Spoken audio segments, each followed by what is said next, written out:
Oração da noite, para quem trabalha, vigia e chora, de Tish Warren, capítulo 4. Os que vigiam. Atenção! A noite mais escura que eu já vi foi durante um verão numa vila remota no oeste da Uganda. A cidadezinha em que ficávamos não tinha eletricidade, então ela era iluminada à noite por pequenas fogueiras. As pessoas se reuniam à volta delas, conversando e rindo. Os seus rostos cintilavam na luz alegre. Mas uma noite foi inexplicavelmente calma. Alguns outros viajantes e eu saímos da casa de um amigo missionário e caminhamos cerca de 400 metros para a escola onde trabalhávamos. Esta pequena caminhada levou uma vida. O breu daquela noite não tinha lua nem estrelas. Eu balancei a minha mão a centímetros do meu nariz e não pude vê-la. Acendemos uma lanterna e 4 de nós nos agrupamos perto dela, a única luz por quilômetros. Ela iluminava cerca de 3 pessoas à frente no caminho de Britas e depois o nada por uma eternidade. Era como se pudéssemos cair da beira da terra. Tudo estava silencioso, menos o ruído esquisito da lanterna enferrujada que balançava suavemente e o coacho das rãs à noite. Eu estava morrendo de medo, com medo do escuro, com medo do que estava fora da luz da lanterna, com medo de todas as coisas no céu e na terra que eu não podia ver. Naquele breu, cada sentido ficava mais aguçado. Na medida do possível, eu estava de vigia. Eu ouvia a cada som com minha atenção focada. Eu notava cada tremelique da luz da lanterna, cada coacho de rã, cada som das minhas pisadas delicadas. Eu estava esperando para voltar para um lugar seguro atrás de portas fechadas ou para encontrar o que quer que estivesse nas trevas. Na próxima manhã, descobrimos que uma guerrilha do outro lado da fronteira, por causa de um conflito no Congo, tinha lançado um ataque mortal perto de onde estávamos. As fogueiras comuns da noite tinham sido apagadas e todo o mundo tinha se escondido nas suas casas, menos a gente. Eu nunca esquecerei aquela noite ou a concentração forçada, a atenção incólume que vigiar no breu poderia gerar. Aqueles metros que andei é como vivemos as nossas vidas. Não podemos ver mais que alguns passos à frente. Não sabemos o que a próxima hora, muito menos o próximo dia, trará. Eu me senti vulnerável naquela estrada escura, não porque eu estava sob riscos maiores que o normal. Eu não sabia naquele momento da violência acontecendo ali perto e ninguém chegou perto de nós para falar a verdade. Mas porque eu estava no escuro, quase sozinha, sem as coisas das quais eu poderia depender para me sentir segura ou no controle. Na vulnerabilidade incansável de nossas vidas, nós não só choramos, nós vigiamos. C.S. Lewis disse: ninguém tinha me dito que o luto parece tanto com o medo. Como Lewis, eu descobri que o meu luto frequentemente se disfarça de ansiedade. As perdas que eu tive me fazem temer o que está por vir. Eu começo a pensar: não tira isso de mim, não, Senhor. Não tira isso de mim de novo. Porém, é claro, não podemos barganhar com Deus. Podemos escalar as alturas do conhecimento humano e ainda não saber o que vai acontecer no café da manhã de amanhã. Como um vigia noturno, não sabemos o que virá primeiro, um ladrão ou o nascer do sol. Entendemos quando o salmista diz que a sua alma esperava por Deus mais do que os guardas pelo amanhecer. Mas a nossa ansiedade é que não temos ideia de quando virá amanhã ou do que acontecerá conosco enquanto isso. Podemos apenas andar pela vida como andei por aquela estrada de britas, um passo de cada vez, perto dos nossos amigos, agarrados no círculo de luz que recebemos e confiando em Deus o que não podemos ver. Como cristãos, nós adotamos o vigiar como uma prática, até mesmo um dever. Estamos de olho à procura da graça. Nós proclamamos que mesmo na mais profunda treva há alguém em quem podemos confiar que nunca nos deixará. Nós cremos que, mesmo se o pior acontecesse, há uma solidez na beleza, no próprio Deus, que permanecerá. A nossa postura de espera não nega os horrores da noite, mas também aposta na chegada da manhã. O medo também nos faz ficar de olho, mas ao invés de procurar a alvorada, nós imaginamos apenas desolação. Nós presumimos que não haverá graça o suficiente para o que está adiante de nós. O medo nos diz que não há ninguém em quem confiar nessa estrada escura. Na oração das completas, oramos por quem vigia. É claro, eu entendo isso literalmente.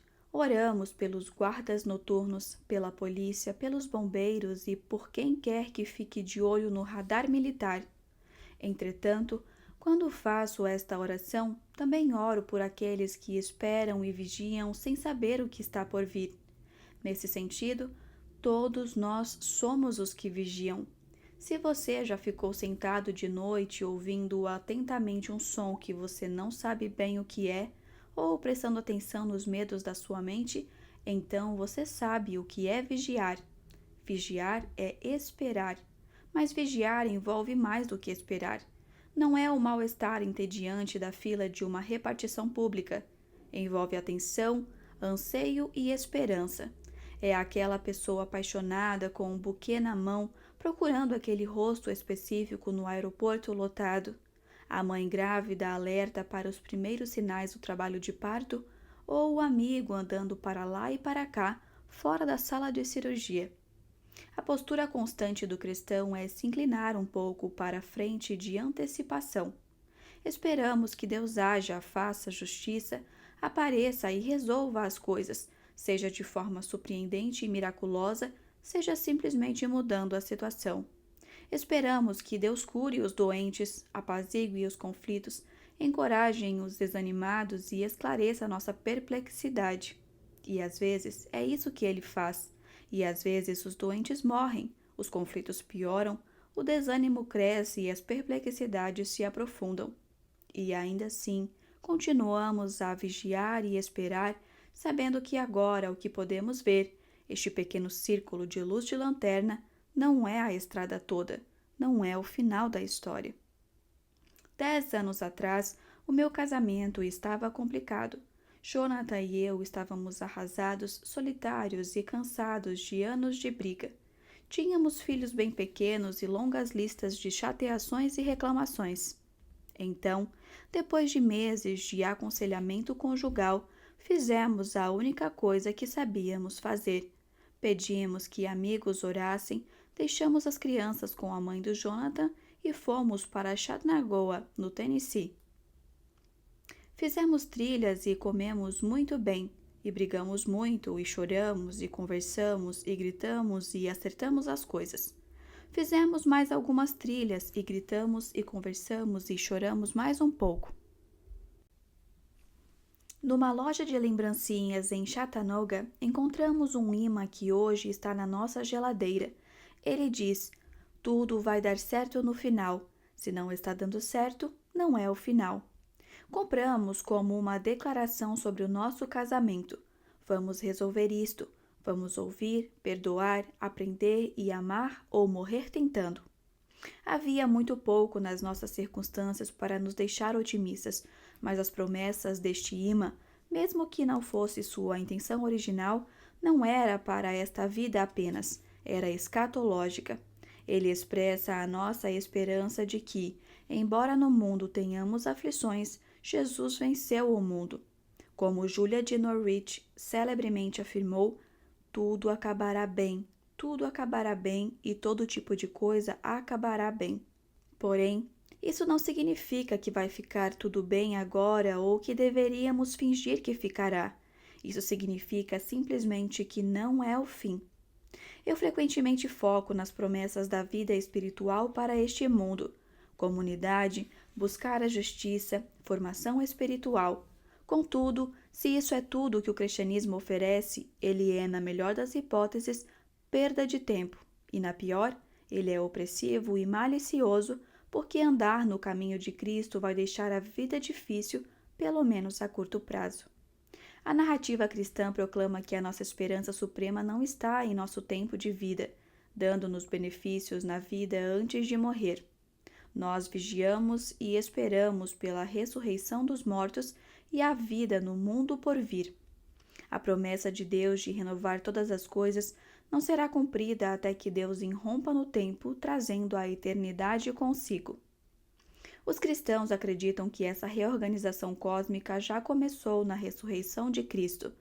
A ressurreição de Jesus é a única evidência de que o amor triunfa sobre a morte, a beleza dura mais que o terror, os mansos herdarão a terra e os que choram serão consolados. A razão de eu continuar vigiando e esperando, mesmo com o mundo coberto de trevas, é por causa das coisas que eu espero não estarem baseadas em sonhos ou rituais religiosos, mas serem sólidos como uma pedra que foi removida. Quando nossas vidas estão cercadas de privilégios e confortos, algumas pessoas podem elocubrar sobre os benefícios emocionais da espiritualidade ou oração, independente do que se crê ser verdade ou não. Mas, quando estamos sofrendo, fica claro que, se não há ressurreição, nós, seguidores de Cristo, estamos desperdiçando um bocado de dor. É quando encontramos a adversidade que as palavras de Paulo mais fazem sentido. Se a nossa esperança em Cristo é apenas para esta vida, somos os mais dignos de compaixão entre todos os homens. É vida ou morte. Somente por causa da ressurreição de Jesus é que podemos dizer que tudo vai dar certo no final. Nós suportamos o mistério, aguardando ansiosamente pelo que Deus prometeu. A vinda do reino, os pacificadores serem chamados filhos de Deus, os puros de coração verem a Deus e que o próprio Deus nos console em nosso choro. Os meus super-heróis favoritos, quando o assunto é prestar atenção, são os observadores de pássaros. O fervor com que observadores de pássaros profissionais buscam um entufado baiano ou um rabo branco de Margarete é inspirador, ainda que um pouco excêntrico. Na revista New Yorker, Jonathan Rose descreve observadores como caricaturas geniais de pessoas normais. Ele continua: como um observador de pássaros, eu reconheço os dois sintomas. Eu já viajei distâncias enormes para ver pássaros. Eu risquei nomes de pássaros das minhas listas e senti uma alegria estranha, como se isso me protegesse do mal. Eu já ouvi cantos de pássaros no meu iPod. Os meus amigos observadores de pássaros são mestres da percepção. Eles estudam e catalogam o mundo natural com um cuidado e diligência que eu dificilmente tenho para outra coisa. Eles notam os habitantes de árvores distantes mais do que eu noto o que eu estou vestindo ou quem se sentou do meu lado no ônibus. Eles sempre estão de olho e essa atenção impressionante revela a minha falta de atenção. Como é raro eu procurar por qualquer coisa, como é fácil eu passar por um mundo cheio de beleza e misericórdia e nunca olhar para cima. Há uma poesia cotidiana ignorada no desconhecido mundo de observadores de pássaros. Como todos os grandes poetas, os observadores de pássaros se destacam por sua profunda contemplação do mundo. Eles nos lembram de que a glória vem apenas ao vigiar e esperar, ficando de olho para o que a maioria deixa de enxergar. Sites e revistas de observação de pássaros são verdadeiras aventuras para quem já se entediou com a cidade. É voltar para a frescura do ar livre. Um relatório de um observador diz: a primeira espécie que eu notei aparecer este ano foi um chapim-tufado cantando Peter, Peter, Peter no nosso pomar, numa tarde ensolarada de domingo no final de janeiro. O seu canto foi o primeiro lembrete auditivo de que o inverno eventualmente irá acabar. Se é para termos alguma esperança, a nossa esperança é escatológica. Deus finalmente renovará este mundo velho e triste. Jesus é o nosso primeiro lembrete auditivo de que o inverno irá acabar. A sua ressurreição é uma promessa real de carne e osso. Mas quando Jesus ascendeu aos céus, ele não nos deixou como um mero amuleto para nos lembrar dele até que ele retorne. Ele prometeu continuar agindo. Ele enviou o seu Espírito Santo para o seu povo. A promessa da ressurreição também é que Jesus ainda está trabalhando hoje nas nossas vidas, no tempo presente. Então, vigiamos e esperamos pelo reino vindouro quando Deus finalmente fará a justiça, mas também vigiamos e esperamos por vislumbres deste reino aqui e agora. A oração nos ensina este ofício da vigia, não só para o eschaton, mas também para a obra de Deus nas nossas vidas diárias. Segundo Rowan Williams, o observador de pássaros experiente, parado, preparado, alerta, sem tensões ou irritações, sabe que este é o tipo de lugar onde o extraordinário subitamente se manifesta. Ele compara isso com a oração. Às vezes, é claro que isso significa um dia inteiro sentado olhando a chuva sem nada demais acontecer. Eu suspeito que para a maioria, boa parte de nossa experiência de oração é exatamente assim. E eu acho que viver nessa espécie de expectativa, viver com consciência, com os olhos suficientemente abertos e a sua mente tanto relaxada quanto atenta, o suficiente para ver o que vai acontecer, é essencial para o discipulado. O discipulado cristão é uma vida inteira de treinamento sobre como prestar atenção nas coisas certas para observar a obra de Deus nas nossas vidas e no mundo. Por meio de muita prática, nós tiramos nosso olhar das distrações e dos medos para nos atentar ao que Deus se atenta. Nós aprendemos a vigiar. Silêncio, quietude e atenção estão cada vez mais raros em nosso mundo crescentemente barulhento, digital e frenético. No seu livro Águas Rasas, Nicholas Carr mostra como nossos cérebros estão sendo fisicamente reprogramados por nosso uso tecnológico, de modo a aprimorarmos nossa capacidade de absorver pitadas fragmentadas de informações, mas reduzimos a atenção prolongada a qualquer pessoa, argumento ou experiência. A atenção está sob risco crítico de extinção. A tarefa da igreja é aprender a manter nossos olhos bem abertos para como Deus está agindo. Nos reunimos a cada semana, vigiando à procura do reino vindouro, e com a diligência de uma sociedade de observadores de pássaros, procuramos a glória ignorada em nosso meio, a presença inusitada, mas regeneradora, de Deus no mundo. Vigiamos à espera de vislumbres de redenção, agora ou no porvir. Por meio da oração, do culto público, das escrituras e dos sacramentos, nós treinamos o nosso olhar para notar a luz nas trevas. Quando o próprio Jesus esteve sob um céu escuro, ele fez a mesma oração que fazemos nas completas, quase que palavra por palavra. Ele pediu para que seus amigos vigiassem com ele, como se velassem pelo que vigia. Na noite anterior à sua morte, Jesus provava a amargura de sua vulnerabilidade total. A minha alma está tão triste que estou a ponto de morrer.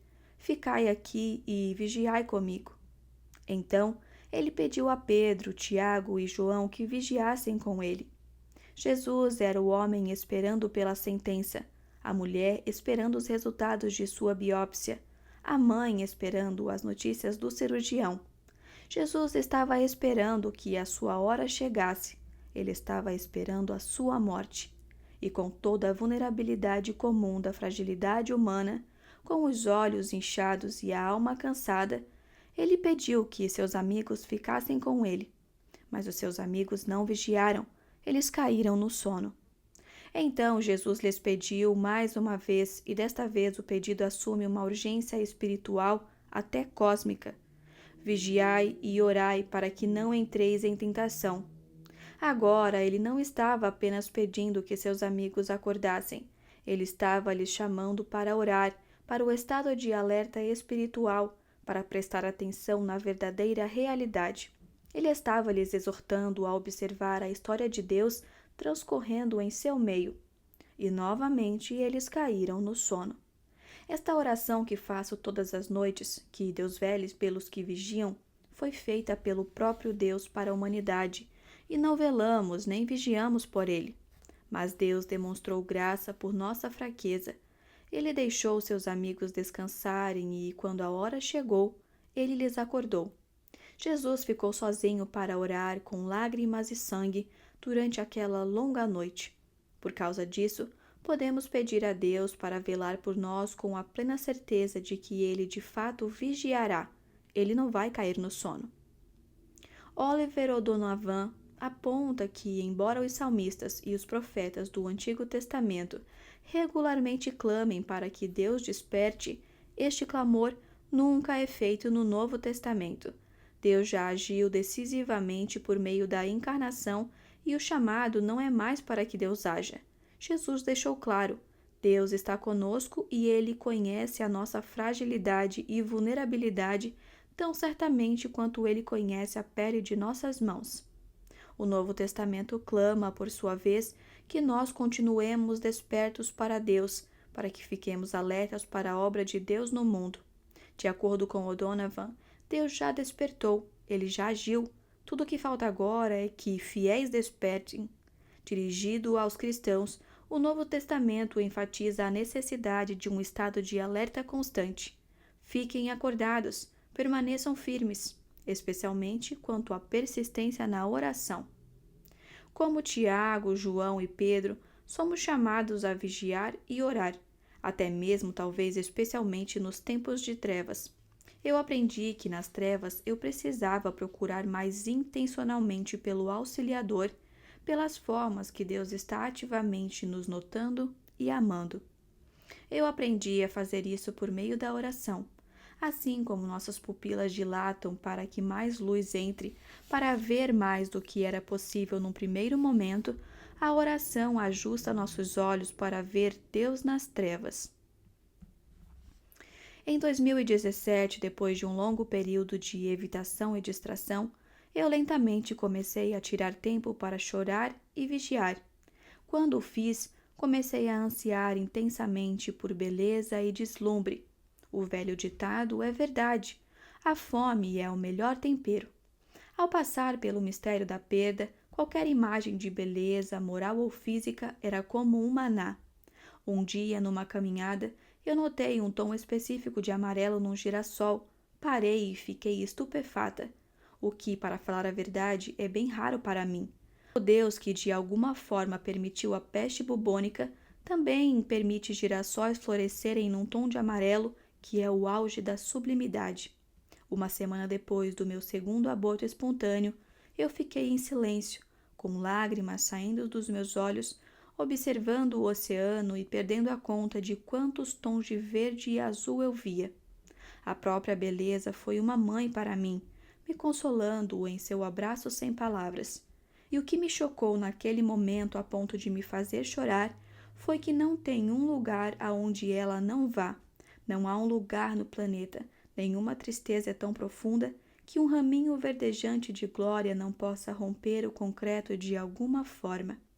A beleza não faz a dor do sofrimento e da vulnerabilidade desaparecer. Não é como se o canto das cigarras e um bom café fizesse você sentir menos tristeza de perder o seu cônjuge ou um amigo, ou mesmo a de um dia ruim. Porém, nos momentos em que pensamos que a angústia e as trevas são tudo o que existem no mundo, que nada é amável ou sólido, é que a beleza se torna um lembrete de que há mais nas nossas histórias do que só pecado, dor e morte. Há um brilho eterno. Isso não é suficiente para resolvermos nossas questões ou deixarmos tudo bem amarradinho metafisicamente, mas às vezes é o bastante para nos fazer aguentar mais uma hora. E quando estamos lidando com um mistério, precisamos só da luz suficiente para dar o próximo passo. Nos meses seguintes aos meus 2 abortos espontâneos, eu ainda abençoei e batizei bebês. Como pastora, faz parte do meu trabalho. Algumas das minhas ovelhas me pediam desculpas por pedirem que eu fizesse essa parte do meu trabalho. A sua preocupação era que seria um sal na ferida celebrar as promessas de Deus para os filhos dos outros enquanto eu chorava pela vida dos meus. Admito essa consideração, mas era exatamente o contrário.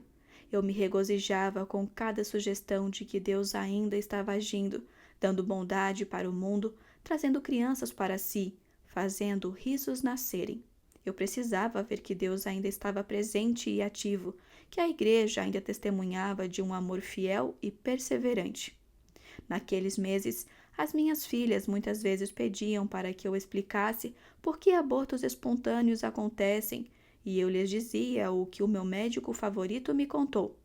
Para um bebê nascer, mais de 10.000 coisas precisam dar certo. E eu adicionaria, mas isso também significa que para você estar viva hoje, mais de 10.000 coisas, bem mais, precisaram dar certo. Essa maravilha cativou a minha imaginação. Eu me encontrava no meio de uma multidão, na rua ou na igreja no domingo, e olhava para cada rosto e pensava nas centenas de milhares de coisas que precisaram dar certo para que estivéssemos vivos no mundo, juntos num dia comum. A glória cotidiana de todas as nossas vidas é um presente.